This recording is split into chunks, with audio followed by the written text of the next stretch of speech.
ఓం నమో వశిష్ఠాయ మహావ్రతాయ పరాశరం వేదనిధిం నమస్యే.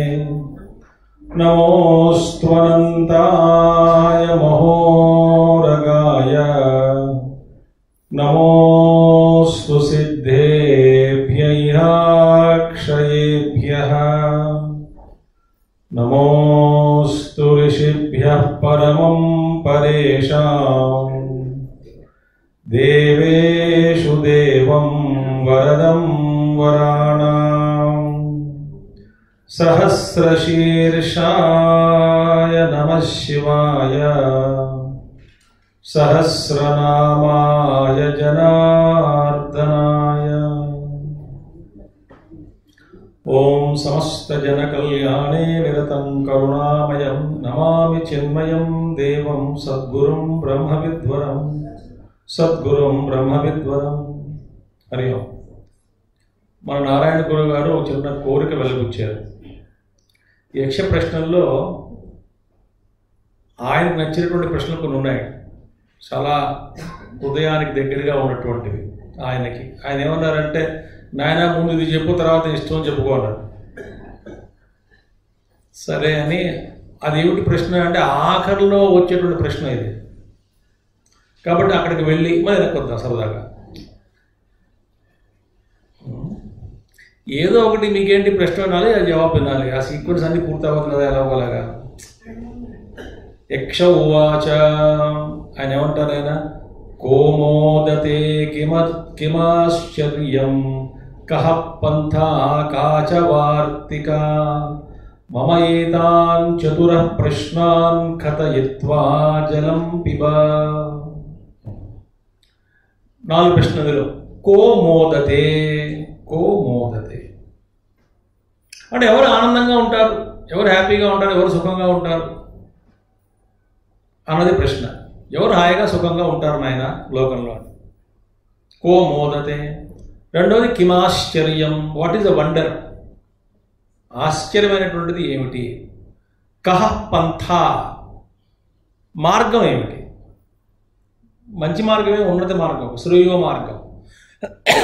కః పంథా. కాచ వార్తిక, what is the news? వార్తలేనాయన, ఏమన్నా వార్తలు, ఏమో సంగతులు ఉంటాం కదా. ఆయన ఒకటి ఏమిటా వార్త, ఏమైనా ఏమిటి వార్త చెప్తున్నా, ఏమైనా ఉందా వార్త ఏమిటి?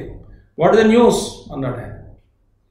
మమ ఏతాన్ చతురః ప్రశ్నాన్ కథయిత్వా జలం పిబ. పాప ఇప్పటిదాకా జలం ఇవ్వడానికి ఇవ్వలేదు ఆయన, సమస్య. ఆఖరిని వచ్చిన తర్వాత ముందు ఇంకా ఉన్నాయి కొన్ని ప్రశ్నలు వేస్తాడు ఆయన, కానీ ఇప్పుడు ఈ 4 ప్రశ్నలు జవాబిచ్చి నీళ్లు తాగన్నాడు. మమ ఏతాన్ చతురః ప్రశ్నాన్ కథయిత్వా జలం పిబ. ఈ 4 ప్రశ్నలు జవాబు ఇచ్చిన తర్వాత నువ్వు నాయన జలం దాగన్నాడు. ఏమిటి మొట్టమొదటిది? కోమోదతే. ఎవరు నిజానికి సుఖంగా ఆనందంగా జీవిస్తున్నారు, ఆనందంగా ఉన్నవాళ్ళు ఎవరు? కోమోదతే. ప్రియ, మోద, ప్రమోద అనే రకరకాలు ఉన్నాయి. ప్రియ, మోద, ప్రమోద. వేదాంతం వెళ్తే కష్టం. ఇప్పుడు మనం మోదతే అని సింపుల్గా చెప్పుకుందాం. ఎవరు ఆనందంగా ఉంటారు? ఎవరు దుఃఖంగా ఉంటారో చెప్పాలా మీకు? ముందు చెప్తాను ఎవరు దుఃఖంగా ఉంటారు. విదురుడు చెప్తాడు ఎవరు దుఃఖంగా, నిత్యము ఏడుస్తూ దుఃఖంగా ఉన్న వాళ్ళు ఎవరో చెప్తున్నాను నేనండి. అది కొంచెం మన దగ్గరగా ఉంటుంది కదా.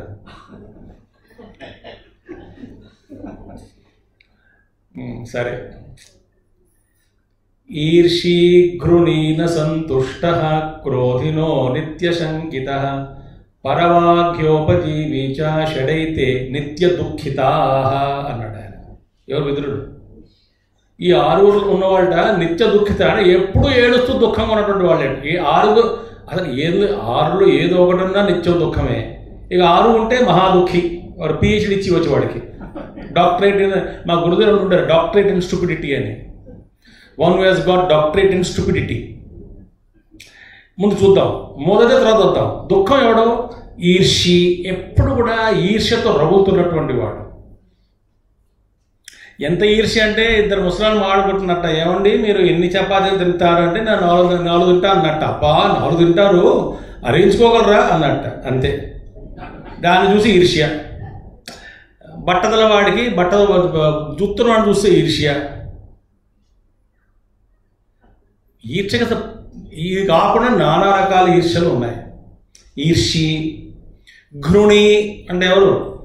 బాగా లోభి, కావాలి కావాలి కావాలి ఇంకా కావాలి, తృప్తి చెందినటువంటి వాడు ఘృణి, గ్రీడీ.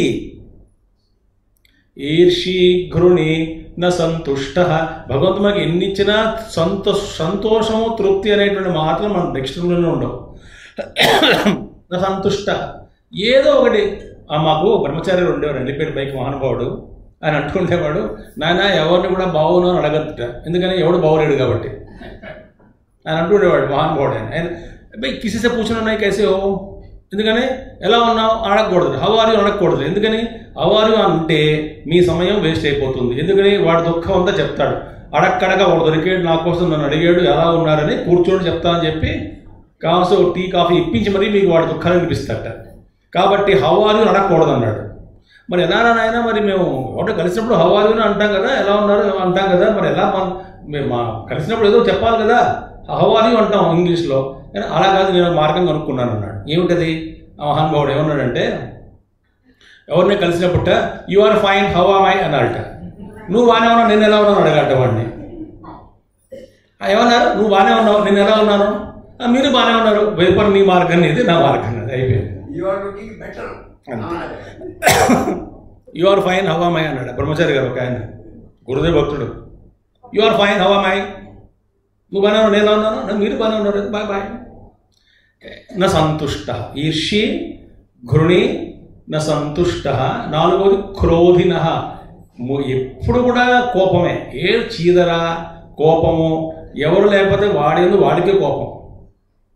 నా బతుకు మండ, నా దరిద్రం మండ, నేను ఇలా ఉన్నాను, నా బాగోలేదు, నా జీవితం అంతే, ఇలా తిట్టుకుంటూనే ఉంటారు. పొద్దునే లేచి అద్దం ముందు నించుకుని తిట్టుకునేటువంటి చాలామంది ఉన్నారు. నా మొహం బాగోలేదు, ఈ మచ్చలేమిటి, ఆ జుత్తు ఏమిటి, ఇలా పెరిగింది చూడండి, మొహం ఇలా అయిపోయింది, పిరికిపోయినట్టుంది, ఎప్పుడో బాగుపడతానో తెలియదు, ఎన్ని మందులు వేసుకున్నా బాగుపడను, నా జీవితం దరిద్రం, నా తిప్ప తీర్థం శార్థం, వాడే తిట్టుకుంటూ ఉంటాడు ఆ అందం. అది కూడా క్రోధమే. ఈ మిగతా ప్రపంచం పట్ల క్రోధమే. Anger towards everybody, angers towards yourself, anger towards every one. ఇంకా ఆఖరి ఎవరి మిగుతాడు? Anger towards God also. తేజమాంది గారు, మా గురువు గారు గురూజీ అంటుండేవారు. ఆయన ఏమన్నారంటే, ఎవరిని అడిగి why God created this world అడిగారు అనుకో, తిరిగి అడగమన్నాడు, గాడ్ సంగతి పక్కడు నీకు వచ్చిన ఇబ్బంది ఏంటో చెప్పన్నాడు ఆయన. ఇబ్బందిగా ఉన్నవాడికి అడుగుతాడు ఈ ప్రశ్న, ఎందుకు సృష్టించాడు దేవుడు అని. మామూలుగా హాయిగా ఆనందంగా అడగడగా ఈ ప్రశ్న. ఎవరు అడుగుతాడు?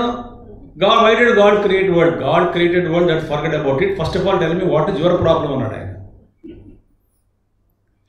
నిత్య క్రోధిన, క్రోధం క్రోధం క్రోధం క్రోధాత్ భవతి సమ్మోహ, సమ్మోహాత్ స్మృతిభ్రమ, స్మృతిభ్రంశాత్ బుద్ధినాశ, బుద్ధినాశాత్ ప్రకర్షేణ సదా నశ్యతి, ప్రణశ్యతి. కాబట్టి క్రోధిన. ఇంకొకటి ఈర్షీ గృణీన సంతుష్ట, క్రోధినో నిత్య క్రోధినో ఈర్షీ గృణీన సంతుష్ట, క్రోధినో నిత్యశంకిత. ఎప్పుడు అనుమానం, డౌట్ తోటి బతుకుతాడు వాడు. ప్రతిదీ అనుమానమే, ప్రతిదీ అనుమానమే. రేపు పొద్దున కలుద్దాం, ప్రతిదీ కలుస్తాం నేను అంటాడు. అంటే అనుమానం అన్నమాట. ప్రతీది కూడా అనుమానమే, ప్రతీది కూడా అనుమానమే. నిత్యశంకిత. తర్వాత పరభాగ్య ఉపజీవి, one who is living on others luck. వీడి సొంత భాగ్యమేం లేదు. మా తాతగారు ఉన్నారండి, ఆయన ఆస్తులు ఖర్చు పెట్టేశాడండి, అన్ని తగలబెట్టాడండి, కాబట్టి ఇలా ఉన్నాడు. సిగ్గులో చెప్పడానికి, మీ తాతగారు పోయాడు, ఎప్పుడో పోయాడు. మీ నాన్నగారు మాకేం ఆస్తులు ఇవ్వలేదండి, ఇలా ఉన్నాం, సిగ్గులో చెప్పడానికి. అంటే పరభాగ్య ఉపజీవి, ఇతరుల మీద భాగ్యం మీద ఆధారపడి జీవించేటువంటి వాడు కూడా నిత్యం దుఃఖంగానే ఉంటాడు. చెడైతే నిత్య దుఃఖిత. ఇక్కడేమిటి? కోమోదతే, ఎవరు ఆనందంగా ఉంటున్నారంటే దాని ప్రశ్న చూడండి. పంచమే అహని షష్ఠే వా శాకం పచతి స్వే గృహే, అండ్రుణీ చ అప్రవాసీ చ స వారిచరః మోదతే. కోమోదతే అంటే పంచమే అహని షష్ఠే వా శాకం పతి స్వగృహే. ఇక్కడ మన రోజుని ముహూర్తాలు 30 ముహూర్తాలుగా విడగొట్టారు. ఒక ముహూర్తం అంటే 45 నిమిషాలు. మన ఉదయం ప్రారంభం ఎప్పుడే 6 గంటలకి మనం మొదలవుతుంది. మన ప్రకారం 12 గంటలకు కాదు, 6 గంటలకి ఉదయం. Day starts 6 o'clock. అంటే 6 to 6:48 ఒకటి. 6:48 నుంచి అలా లెక్క పెట్టుకుంటూ పోతే 5వ అహని అంటే 5వ ముహూర్తం ఎప్పుడైంది? 9:12 నుంచి 10 కానీ, 10 నుంచి 10:48 కానీ, 5 కానీ, 6 కానీ. ఆ సమయంలో పంచమే అహని షష్ఠే శాకం పచతి స్వగృహే. Pure vegetables. శాకం అంటే వెజిటేరియన్ ఫుడ్. ఎవడింట్లో అయితే వండుకుంటూ ఉంటాడు, అంటే ఎవడి మీద ఆధారపడకుండా ఇంట్లోనే హాయిగా అన్ని సమృద్ధిగా ఉన్నాయన్నమాట. శాకం పచతి. ఏం తినాలో చెప్తున్నాడు. అంటే ఆరోగ్యానికి సీక్రెట్ ఏమిటి? శాకాహారం. శాకం పచతి స్వగృహే. తర్వాత అండ్రుని, ఎవడికి అప్పు లేదుగా ఉండండి జీవిస్తున్నాడు. ఎవడికి అప్పు లేదు. అప్రవాసి, ఇవేం తిరగక్కర్లేదు, ఇంట్లోనే ఉన్నాడు. కూటి కోసం కోడి పరుగులు అన్నట్టుగా అక్కడ పోయి ఇక్కడ పోయి సంపాదించు ఏమీ అక్కర్లేదు. ఇంట్లోనే ఉన్నాడు, వాళ్ళకి రమణలో ఉన్నాడు, హాయిగా ఉన్నాడు, అక్కడే సంపాదించుకుంటున్నాడు. Is very quite contented and happy and there is no necessity for him to be a vagabond or go around the world to earn money and to subsist on that income. There is no need at all for him to go out.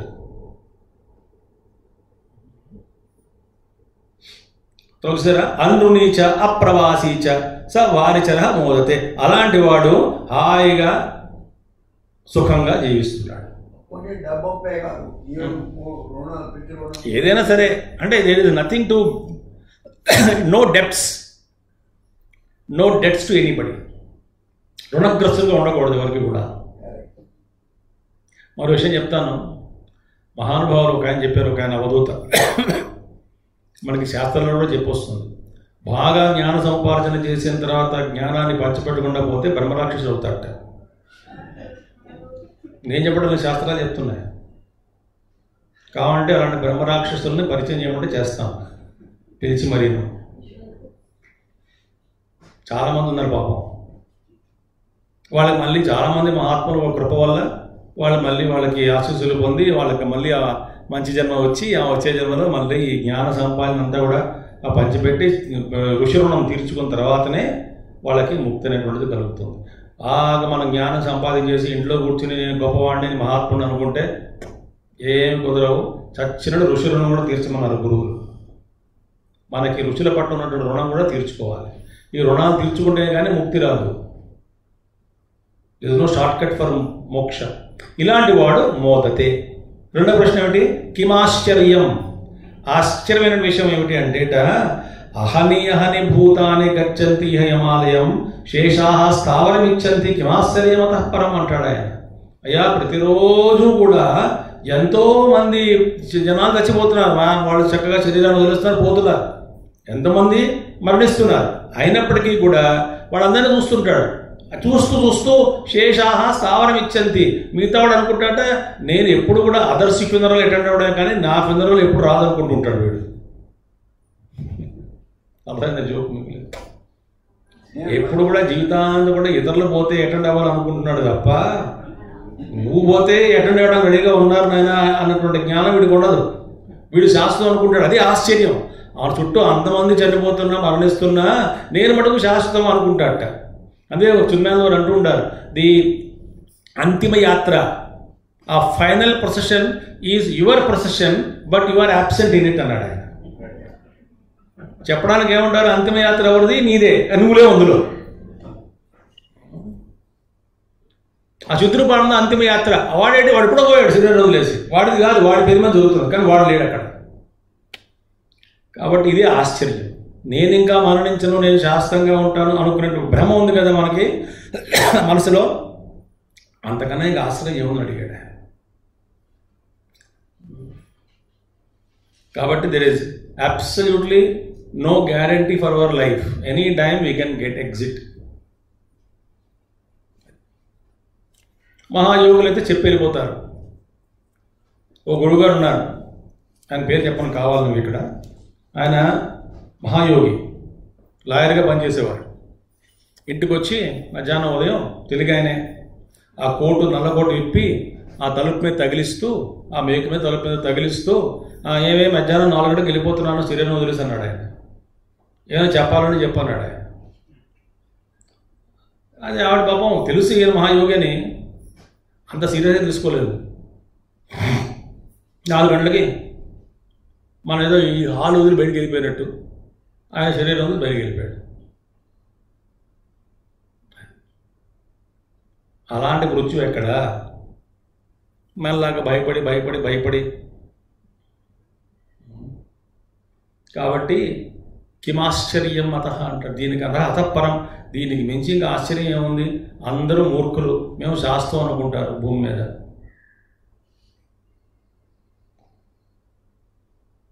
సరే, తర్వాత కహ్ పంథా, మార్గం ఏమిటి? 3వ ప్రశ్న.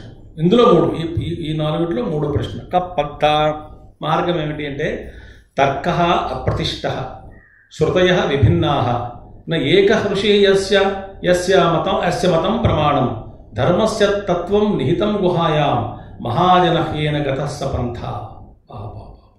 ఏమంటాడే మహానుభావుడు యుధిష్ఠిరుడు? తర్కః అప్రతిష్ఠః. తర్కం ద్వారా మనం దేన్ని కూడా సిద్ధించలేము. ఒకటే తర్కాన్ని ఉపయోగించి గురుదేవ ఉదాహరణ చెప్తుండేవాడు చిన్మయ ద్వారా. లాజిక్ ద్వారా నాకు నా తలకాయ లేదని ప్రూవ్ చేసుకోవచ్చు. ఏదో లాజిక్ చెప్పేవాడు ఆయన, మీకు చెప్పచ్చు కానీ అనవసరం ఇప్పుడు.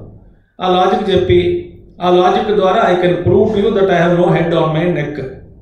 తర్కం. ఇంకా తర్కశాస్త్రంలో ఏమో తెలుసా?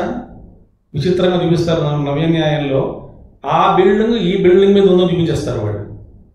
ఆ బిల్డింగ్ అక్కడ ఉంది కదా, కానీ తర్కంలో ప్రకారం కరెక్ట్, యూ కెనాట్ డిస్ప్రూవ్. నవ్య న్యాయం ఇలాంటి వాటి శాస్త్రాలు చదువుతూ తెలుస్తాయి మనకి అవన్నీ కూడా.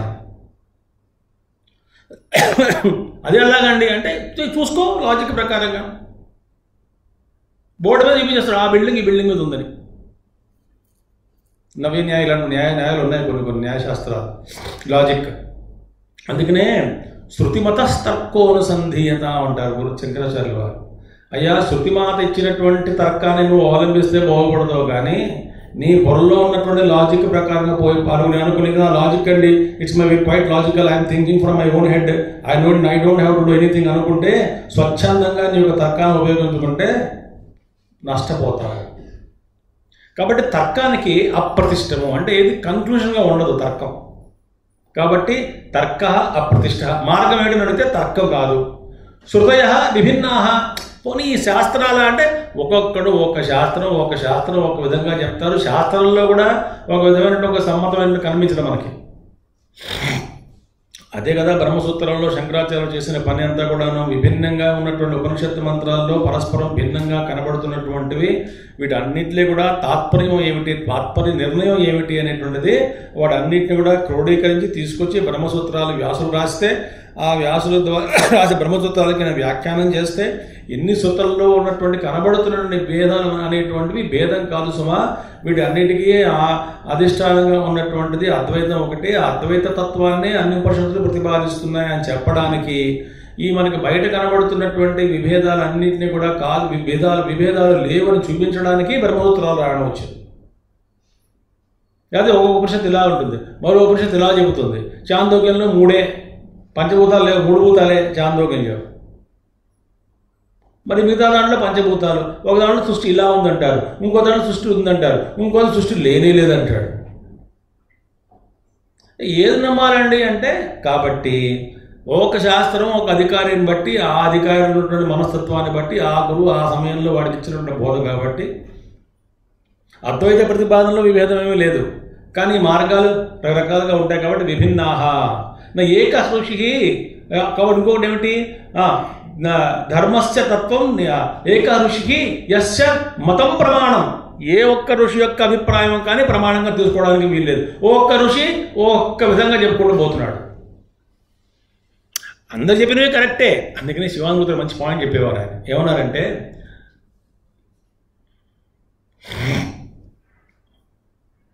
Your point of view depends upon your view point.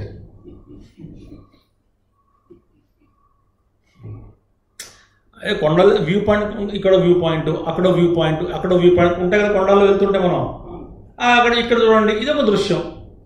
ఇక్కడున్నవాడు అక్కడ ఉన్నవాడు మాడుకుంటున్నారు అనుకోండి.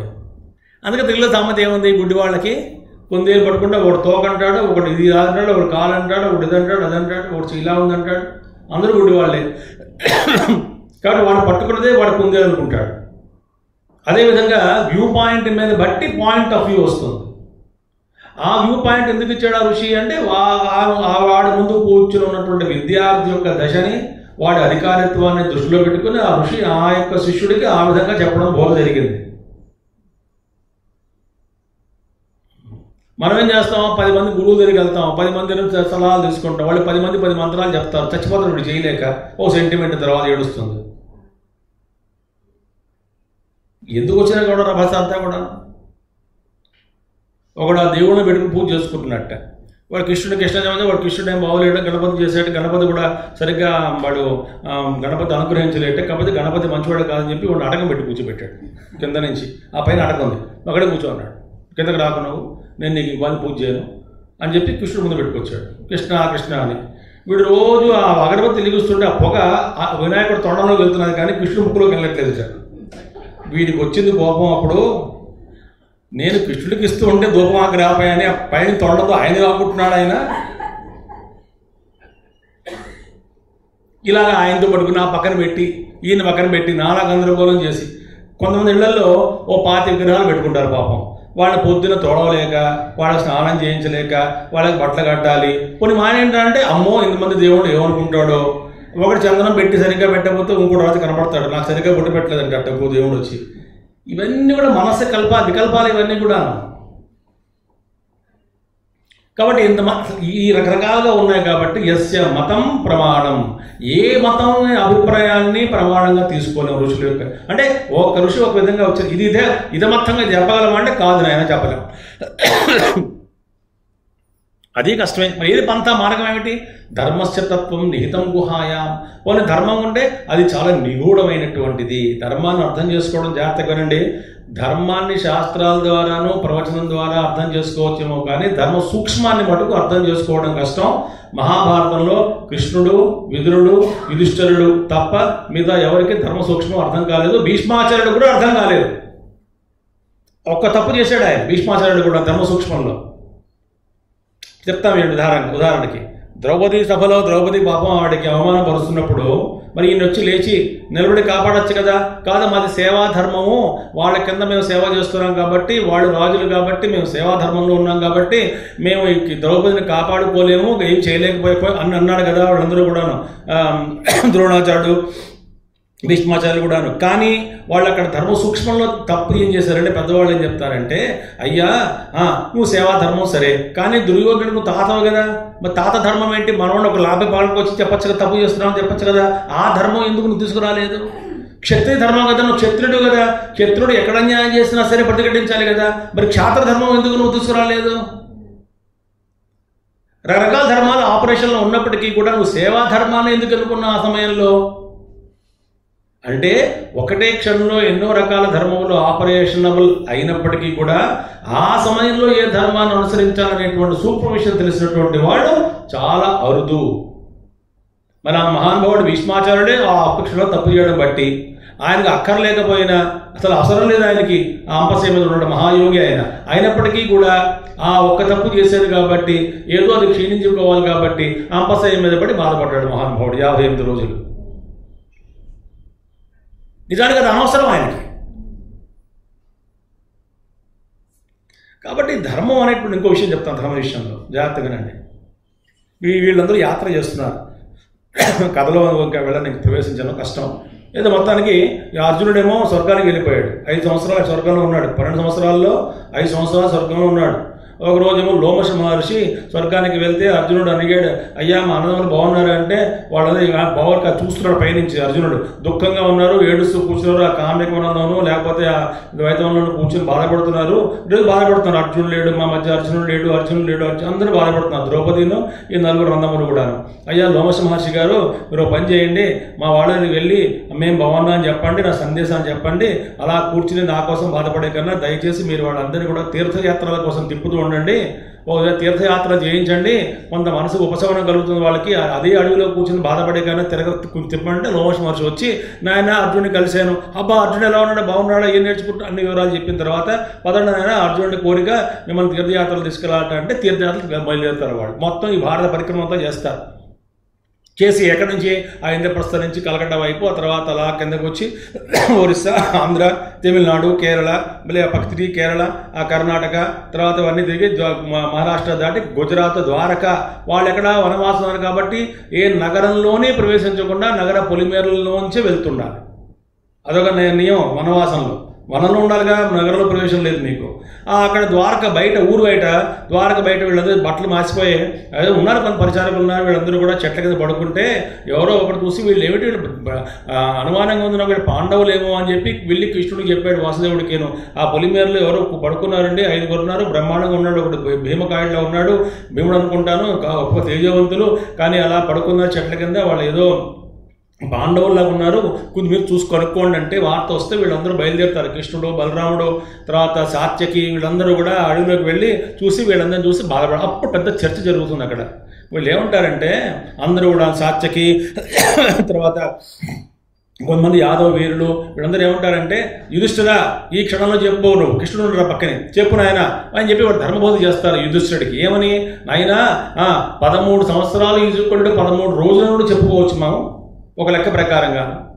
ఆ లెక్కలను 13 రోజులు అయిపోయింది కాబట్టి ఇప్పుడే మనం యుద్ధం ప్రకటన చేసి ఆ లా మనం తీసుకొచ్చి ఆ ధర్మాన్ని తీసుకొచ్చి మనం దండెత్తి కౌరవుల్ని ఓడించి మీ రాజ్యాన్ని మీకు ఎప్పచెప్తాం, రెడీగా ఉన్నాం ఒకడు అంటాడు. మరొకడు అంటాడు, అలా కాదు నాయనా, నువ్వు కదా పాచికలాడావు, నువ్వు 11 సంవత్సరాలు చేస్తే సరిపోతుంది, మీ తమ్ముళ్ళకి అక్కర్లేదు కదా, కాబట్టి మీ తమ్ముళ్ళు మేము కలిసి రాజ్యాన్ని దండెత్తి కౌరవుల్ని ఓడించి, అది అన్ని ధర్మాలే, అన్ని లాస్ట్లో మాట్లాడుతున్నారు వాళ్ళు. కృష్ణుడు అలా ఊరుకున్నాడు, కూర్చున్నాడు. అందరూ అడిగారు, కృష్ణ వేడి మాట్లాడలేదు ఏమిటి, చెప్పు, ఒక మాట చెప్పంటే ఆయన అంటాడు, యుధిష్ఠిరుని ఒక్క మాట చెప్పమను, ఇప్పుడు వెళ్ళి యుద్ధం చేసి ఇప్పుడే వాళ్ళందరినీ ఓడించి రాజ్యాన్ని మనం తీసుకుందాం, ఒక్క మాట ఆయన చెప్పను, పెద్ద ఆయన చెప్పను. కృష్ణుడికి పెద్దవాడుగా యుధిష్ఠిరుడు, ఆ పెద్ద ఆయన ఒక మాట చెప్పను అన్నాడు. ఆయన అంటాడు, అయ్య మహాప్రభో, ధర్మం అంటే అలా కాదురా నాయనా, మీ ఇష్టం వచ్చినట్టు క్లాసులు తెచ్చుకొని అర్థం చేసుకోవడం కాదు. చూడండి, ఆ 12 సంవత్సరాల వనవాసము, 1 సంవత్సరం అజ్ఞాతవాసము అని వాడు అన్నప్పుడు, దుర్యోధనుడు చెప్పినప్పుడు వాడి మనసులో ఏ భావం ఉందో, ఏ భావం నా మనసులో కలిగిందో అది ధర్మం.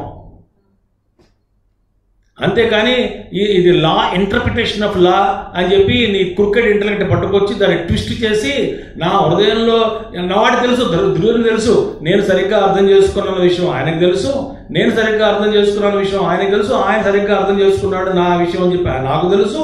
మన ఇద్దరు హృదయంలో ఒకటే ఉంది, ఏమిటి, 12 సంవత్సరాలు 12 సంవత్సరాలు, 1 సంవత్సరం అజ్ఞానం, 1 సంవత్సరం అజ్ఞాతవాసం. ఇందులో ఇంకా మార్పులు చేర్పులు, క్రికెట్నెస్, ఆ లా అంటే ట్విస్ట్ చేయడం, ఇంటర్ప్రిటేషన్ చేయడం, ఇలాంటివన్నీ పరికరం ఆయన. ఇద్దరిలో అది ధర్మం అంటే హృదయాన్ని పాలించేటువంటిది. నిహితం గుహాయాం ధర్మ, లోపల ఏమిటది. ఒకడు అడిగాడు, తండ్రి అడిగాడు కొడుకుని, నాయన సమయం చూసిరా అన్నాడు. పని చేసుకుంటున్నాడు నాన్నగారు. అరగంట గుర్తుకొచ్చి, ఎరా నేను టైం చూసి చూడడం చెప్పాను అంటే, అప్పుడే చూసాను డాడీ అన్నాడు. చెప్పలేదు ఏంటంటే, మీరు చెప్పలేదుగా అన్నాడు. అలా కదరా, టైం చూసిరా అంటే చెప్పమని అర్థం, అది చెప్పలేదు కదా అండి మీరు అన్నాడు. మీరు చూసిరమ్మన్నారు, చూసి వచ్చాను అన్నాడు. వాడు లా కరెక్ట్ అంటే లా కరెక్టే, కానీ అది కాదు కదా భావం అక్కడ. వాడికి అర్థమైంది అసలుకి, కానీ ఈ లాజిక్ వాడుకున్నాడు. అలా ఉంది మన వ్యవహారం. కాబట్టి మనకి అంతక్కన శుద్ధి జరగడం లేదు. We're cricket at every nook and corner and every opportunity of our life. కాబట్టి మనకు ఆ ధర్మం లేదు, అంతక్కన శుద్ధి కావడం లేదు. I hope you understood. కాబట్టి నాయన ధర్మస్య తత్వం నిహితం గుహాయాం, అది ఎవడికో అంత చాలా చాలా రహస్యమైనటువంటి ధర్మ మార్గం కాబట్టి చెప్తే అర్థం కాదు, సూక్ష్మం అది. కాబట్టి ఆచరించినటువంటి వాళ్ళని చూసి నేర్చుకోవడమే. కాబట్టి ఏమిటి గొప్ప జనం, మహాజన ఏన గత సపంత, మహాత్ములు ఏ మార్గాన్ని అనుసరించి వెళ్ళారో అదే మార్గము అన్నాడు. ఎందుకనంటే తర్కం అప్రతిష్టమైనది, శృతులు చాలా ఉన్నాయి, ఋషుల యొక్క మతాభిప్రాయాలు భిన్నంగా ఉంటాయి, ధర్మం మటుకు చాలా నిగూఢమైనటువంటిది, అది హృదయంలో ఉన్నటువంటిది, అది అర్థం కాదు, వ్యక్తం కాదు, అర్థం చేసుకోవడం కష్టం. కాబట్టి మహాత్ములు ఏది ఆచరిస్తున్నారో అది ఆచరించండి. వాళ్ళు ఏ మార్గాన్ని అనుసరించారో ఆ మార్గాన్ని మీరు వెళ్ళి చూడండి. అదే మీకు శ్రేయస్సు, అదే పంథ, అదే మనిషికి మార్గము అన్నాడు. అర్థమైందా అంటే అర్థమైందని చెప్పలేదు, అర్థం కాదని చెప్పాడు. వేడా పోయింది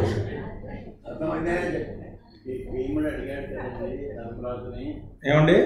భీముడు ధర్మరాజుతో ఆర్గ్యుమెంట్ చేశాడు కదండి, 13 సంవత్సరాల రోజు 13 రోజులు అయితే మనం వెళ్ళి యుద్ధం చేసేద్దాం. అది ఒక లాజిక్. అది ఆ లాజిక్ పనికిరాదు కదా.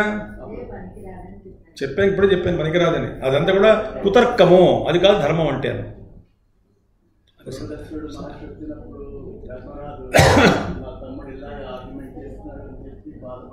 అవును, కానీ మీరు మూలం చదవాలి మహాభారతం. ఎందుకంటే చాలా వ్యాఖ్యానాల్లో చాలా చాలా విషయాలు లేవు, మూలంలో లేవు.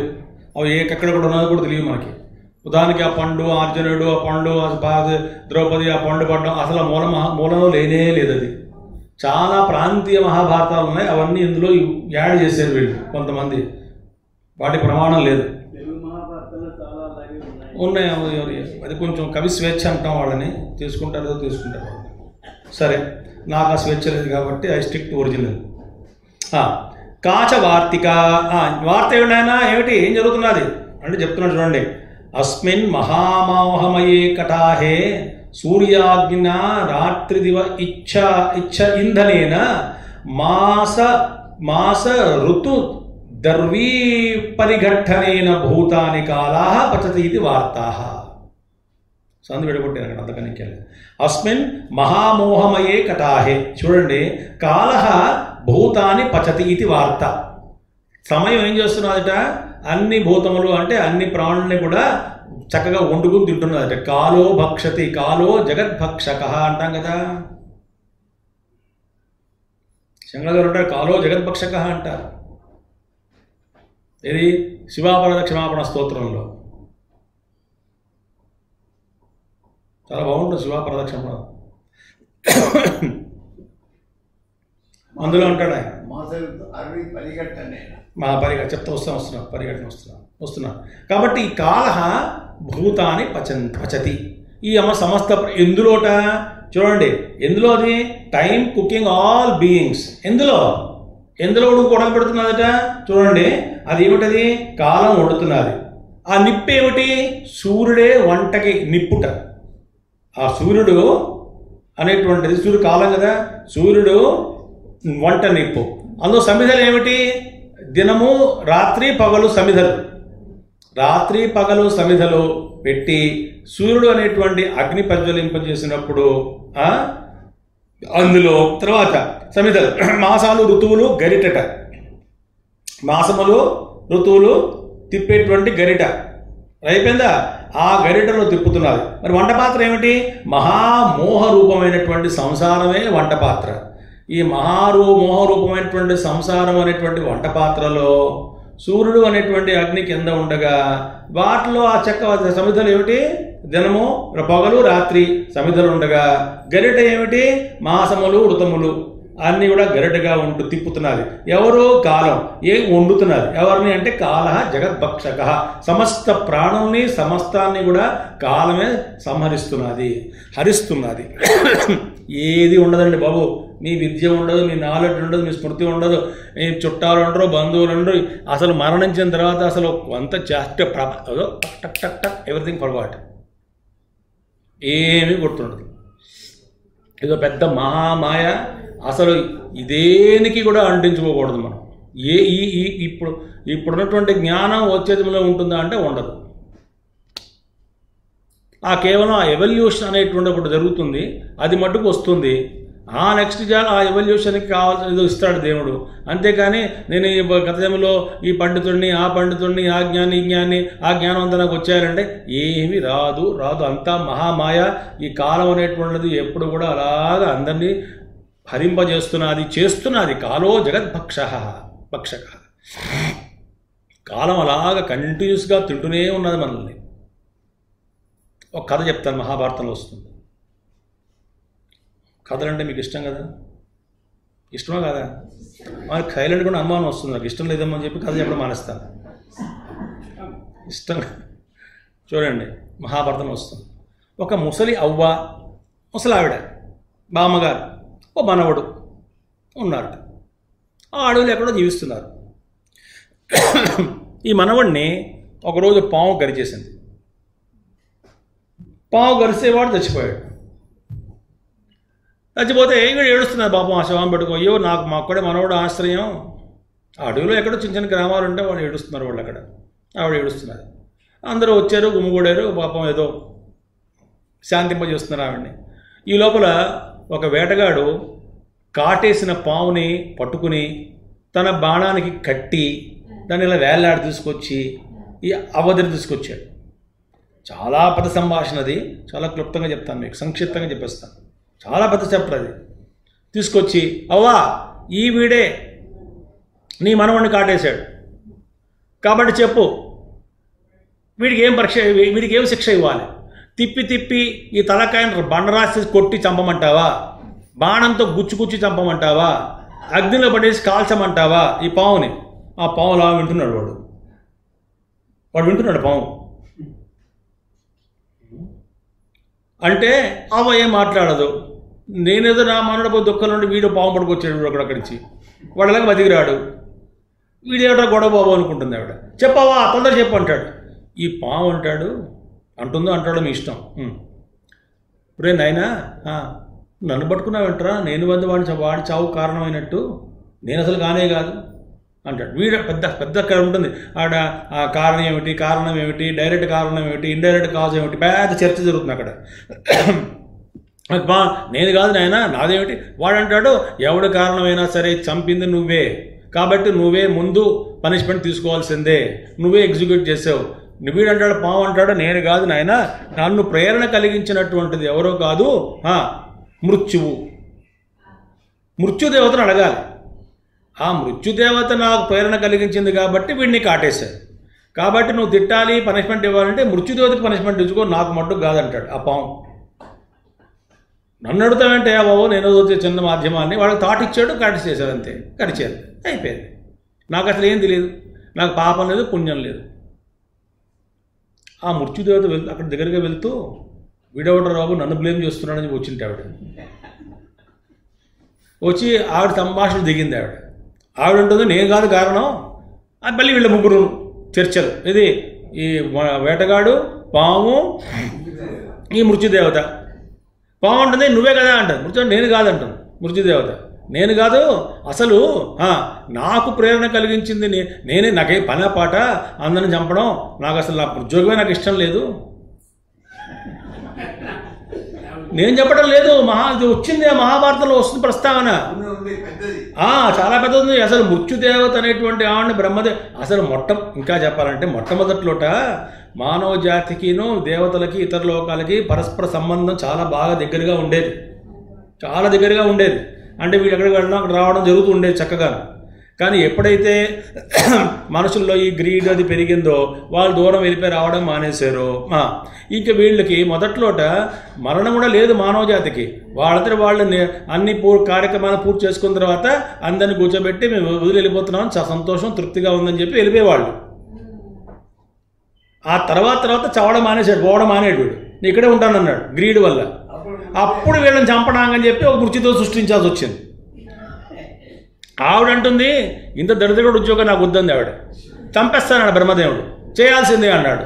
నేను చేయలేను అంటుంది ఆవిడ. నేను చేయాల్సిందే, అది కారణం లేకుండా వాడిని లేపుకొస్తే వాడు ఇదేమిటా బాబు నన్ను తిట్టుకుంటారు ప్రజలందరూ కూడాను, మా గొప్ప ఉద్యోగం ఇచ్చావు, నన్ను ముందు పెట్టి అదప్ప నువ్వు చేస్తున్న వెనకాతల నుంచాను, నాకు వద్దంటుంది ఆవిడ ఉద్యోగం, నువ్వు చేయాల్సిందే.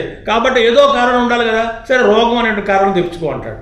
ఏదో కారణం ఇస్తాను కాబట్టి నిమిత్తం కాబట్టి రోగం తెచ్చుకొని ఆ రోగం నిమిత్తం ద్వారా నువ్వు అందరినీ చంపేయి అంటాడు. ఆవిడికి అసలు ఉద్యోగమే ఇష్టం లేదు అంటుంది. ఇవాడు నాకు ఉద్యోగమే ఇష్టం లేదు నాయన, అసలు నాకు ఈ చంపడం నాకు అసలు ఇష్టం లేదు కాబట్టి నేనేం ప్రేరణ కలిగించలేదు, నేను కాని కారణం. పాము ఉంటుంది, అమ్మ అబద్ధం వీడే కదా ప్రారంభం చేసి, నువ్వు లేకపోతే నేను చంపుతాను అని. ఇది గొడవ. పాము ఆవిడంటూ నేను కాదు. అప్పుడు అడుగుతా వాడు ఎవరు అంటాడు. ఎవరు కారణం ఇవేం కాదులంటే కాలం అన్నమాట. ప్రేరేపించింది కాలం. కాలం ప్రేరేపించింది కాబట్టి ఆ కాలానికి నేను అనుగుణంగా ఉన్నది, ఆ కాలం దానికి అధీనంలో ఉన్నాను కాబట్టి ఆ కాలం ఆ ప్రేరేపించడం వల్ల నాకు ఈ విచారం వచ్చింది. నేను దగ్గరగా ఉన్న పామును ప్రేరేపించేశాను. ఆ పాము అనేటువంటిదేమో వాడిని కొట్టింది, వాడు పోయాడు. కాబట్టి నేను కూడా డైరెక్ట్ కాజ్ కాదు, నన్ను ఎవరో వాడుకున్నారు, నిమిత్త కారణం నేను. తిట్టాలేమంటే కాళ్ళని పట్టుకో అన్నాడు. ఈ సంభాషణ జరుగుతుంటే కాలుడు అక్కడ ఉన్నట్ట. కాలుడు వాడన్నట్ట ఓరి నాయనో నన్ను బ్లేమ్ చేస్తున్నారు వీళ్ళందరూ కలిసి. వాడు వచ్చేట రంగంలో దిగాడు. పెద్ద చాప్టర్ అది, పెద్ద సంభాషణ. దిగి నిన్నంటారేంటారా మీరు అందరూ అంటే నువ్వే కదా కారణం, అసలు నీ వల్లే మా మృత్యుదేవత వాడి వాడబడింది. సమయం బాగోలేదు, కాలమా నిన్నే తిట్టుకుంటారు అందరూ, టైం బాగోలేదు అంటారు అందరూ కూడా. కాబట్టి నువ్వే కారణం, నీ వల్లే నేను తిట్టుకుంటున్నాను, ఇప్పుడు ఆడైన పనులు నాచే చేయిస్తున్నావు అని మృత్యుదేవత. ఈ పాము అంటుంది మీ ఇద్దరు కొట్టుకుతామంటే నన్ను వదిలే ముందు వదిలేని అంటుంది. వీడు పట్టు కూర్చున్నాడు, బాణాలు కట్టేసాడు, నేనేం చేయలేదు, అమాయకుడిని నదులేరా బాబు, నేను పోవాలి, నా పిల్లలు ఉన్నారంటే వాడంటాడు. వీడంటాడు చచ్చిపోతావు, నేను ఇక్కడ కారణం వీల్లేదు, ముందు చంపితే నేను చంపుతా అంటాడు వీడు వేటగాడు. ఆవిడ ముసలాడు లవ్వదు, ఆవిడ ఏడుస్తాం మనవాడు పోయాడు కదా అని. ఈ సీన్ మొత్తం మీద కాలుడు అంటాడు, కాళ్ళని తిడితే కాలుడు నేను కూడా కాదంటాడు. మరి ఏమిడయ్యా అంటే అసలు నన్ను కూడా ప్రేరేపించింది ఎవరు అంటాడు వాడు. వాడి కర్మ.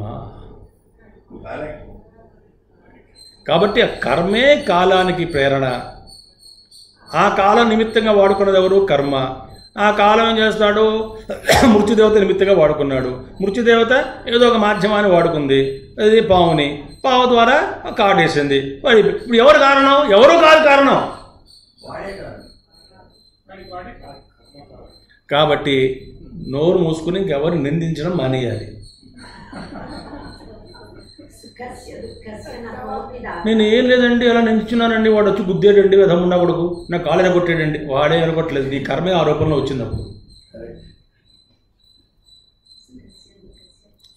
ఎవరికి కారణం కాదు. అందుచేత ఈ మహాకాలం అనేటువంటిది అందరినీ కూడా కర్మ ద్వారా కాలం ఏం చేస్తున్నారు, చక్కగా వండుకుని తింటున్నారు అందరినీ. కాలో జగద్భక్షక.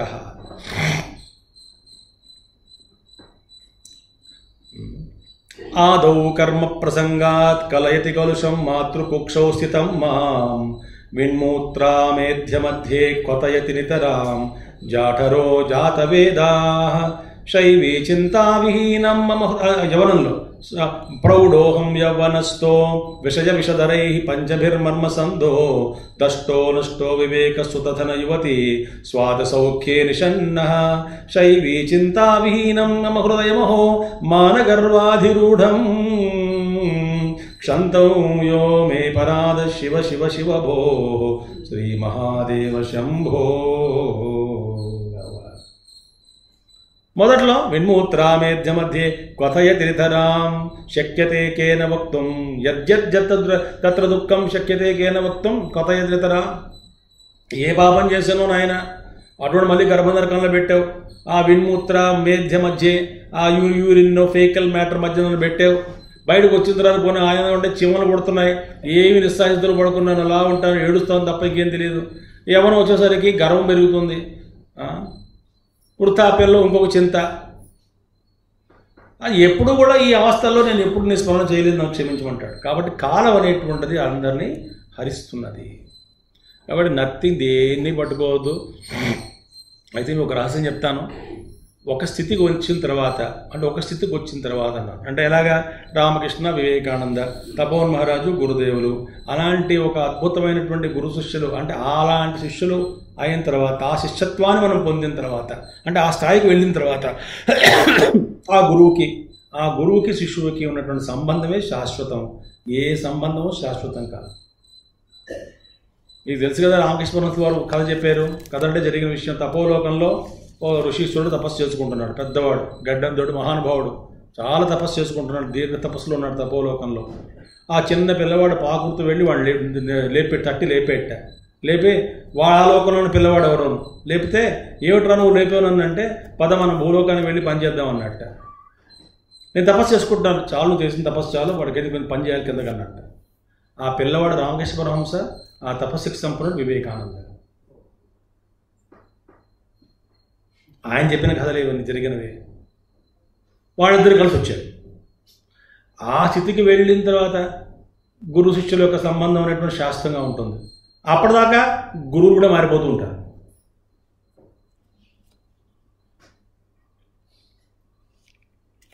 చిన్న ఒక ఘటన జరిగింది, సంఘటన, అది చెప్తాను, అది చెప్పి ముగిస్తాను. చాలా ఒక శ్లోకం చాలు మనకి,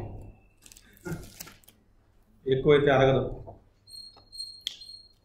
ఒక భక్తుడు ఉండేవాడు, పెద్ద ఆయనకి ఏదో పాపం ఆయన వాళ్ళ అబ్బాయితో ఉన్నారు గురుదేవులు. ఒకసారి your father is living in dream అన్నాడు ఆయన గురుదేవుడు.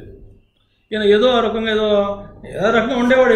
ఏటో సాధన చేసేసుకుంటున్నాను, చాలా గొప్పవాడిని నేను అని అనుకుంటే, నేను మెడిటేషన్ చేసుకుంటున్నాను, అది ఇది తమాషాగా ఉండేవాడు పెద్ద ఆయన పాపం.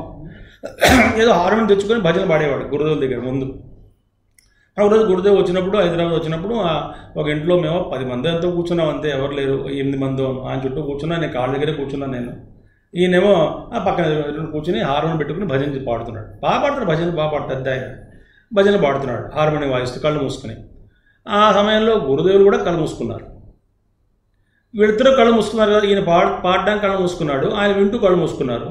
కానీ గురుదేవులు చాలా తేజస్సు, నారాయణ గారు చెప్పచ్చు, చాలా తేజస్సు ఆయన, మొత్తం తేజోపుంజం. చిన్మయానందులు అంటే తేజోపుంజం, కరెక్ట్ అంటున్నారు. చూసి తేజోపుంజం, అది చాలా పెద్ద తేజస్సు అది. అక్కడ కూర్చున్నాం ఆయన దగ్గర, మేము కళ్ళు మూసుకోం, ఆయన చూస్తూ కూర్చున్నాం. ఆయన అలాగా చేతులు ఇలా ఊపుతుంటారు, అలాగా ఆయన అలా మొహం చూస్తూ అలా కూర్చుంటాం అక్కడ. ఈయన పాడుతున్నాడు. ఈయన పాడుతూ ఒక మధ్యలో పాట పాడాడు. ఒక పంక్తి ఏం పాడాడు? జనమ జనమ మే సాత్ రహో గురు జనము, అంటే జన్మ జన్మకి గురువు గారు నా దగ్గర ఉండండి అన్నాడు గురుదేవులు. అప్పుడు ఇలా చేతూ ఊపాడు అడ్డంగా. ఆయన కళ్ళు మూసుకున్నాడు కదా, ఈయన కళ్ళు మూసుకున్నాడు కదా, ఇలా అన్నాడు. అంటే ఏమిటి? నువ్వు జన్మజన్మలు ఎత్తుతుంటే నన్ను ఎందుకు లాగుతారా మూర్ఖుడా? నువ్వు జన్మ ఎత్తుతావు అంట, ప్రతి జన్మ నేను రాడు పక్కన, సిగ్గులే రావడానికి ఇలా అన్నాడు ఆయన. మేము గొల్లని నవ్వాం. మేము నవ్వింది ఎందుకు నవ్వుతున్నామో గురుదేవుకు తెలుసు. ఏది లేదుగా వాయించేవాడు పాపం. ఆయన కళ్ళు చూస్తున్నాడు, మేము నవ్వుకుంటున్నాం, గట్టిగా నవ్వేసాం అందరం. ఎందుకని? If you are foolish enough to take many births, why do drag your guru also to your level? మనం జన్మ ఎత్తుతుంటామంట, వాళ్ళు లాగాలట మన కిందకు వచ్చి, వాళ్ళు అలా అడుగుతుంటామంట. అందుకే చిన్న లాస్ట్ రోజు చెప్పేసి కొన్ని రోజుల్లో 2-3-4 years ముందు నుంచి, now I will not come down, you have to reach me అన్నాడు ఆయన. Come, I'm waiting for you in the depths of your meditation, you reach me అన్నాడు ఆయన. I'm waiting for you in the depths of your meditation, you reach me అన్నాడు గురుదేవుడు. I will not come down again and again అన్నాడు. అది గురుతత్వం అంటే. కాబట్టి ఏ సంబంధమో శాశ్వతం కాదు. విచిత్రమైన లోకాలు ఇవన్నీ కూడా. కాబట్టి ఏమిటి సంబంధం? ఒక్క గురువు ఏ స్థాయి, ఆ స్థాయికి వెళ్తే ఒక మనకు పర్మనెంట్ గురువు దొరుకుతాడు. అప్పటిదాకా గురువు కూడా మారుతూ ఉంటారు. ఎల్కేజీ గురువు వేరు, ఫస్ట్ క్లాస్ గురువు వేరు, సెకండ్ క్లాస్ గురువు వేరు వేరు, మన టీచర్లు మారాలిగా. ఒక స్థాయికి వెళ్ళిన తర్వాతనే యోగి చాలా బాగా సాధన చేసుకుని దానికి వెళ్తే అప్పుడు ఒక విధమైనటువంటి సంబంధం ఏర్పడుతుంది. అది శాశ్వతంగా ఉంటుంది. ఎటర్నిటీ అంటారు గురుదేవులు ఒక ఆయన. We will be together for eternity అన్నాడు ఆయన. You are in me, I am in you, we're inseparable, we're for eternity అన్నాడు ఆయన. ఓ గురువుగారు, చాలా గొప్ప గురువుగారు, మహానుభావుడు, పేరు చెప్పను నేను. ఆయన ఒక సీక్రెట్గా రాసేవారు ఉత్తరాలు, కనబడేవాడు ఎక్కడో మొత్తానికి ఒక్కొక్క శిష్యుడికి ఉత్తరం రాశాడు. I been trying to train you, but you are unable to understand or progress properly to my satisfaction. I am dropping you here from discipleship. Next life some other teacher will pick you up and guide you. My blessings. I am withdrawing. I withdraw it. ఆ గురువు గారు అవుతా చదివాను నేను. అమ్మో ఇలా కూడా ఉండవు నాయన అనుకున్నాను. కాబట్టి మనకు భ్రమలో ఉన్నాం. అదో భ్రమ, ఏమి కుదరదు. మన తపస్సు తపస్సు. అర్థమైంది కదా? స్వస్తి. పూర్ణమద పూర్ణమిదం పూర్ణాత్ పూర్ణముదచ్యతే పూర్ణస్య పూర్ణమాదాయ పూర్ణమేవావశిష్యతే. ఓం శాంతి శాంతి శాంతి. హరి ఓం శ్రీ గురుభ్యో నమః. హరి ఓం సద్గురునాథ్ మహారాజ్ की जय.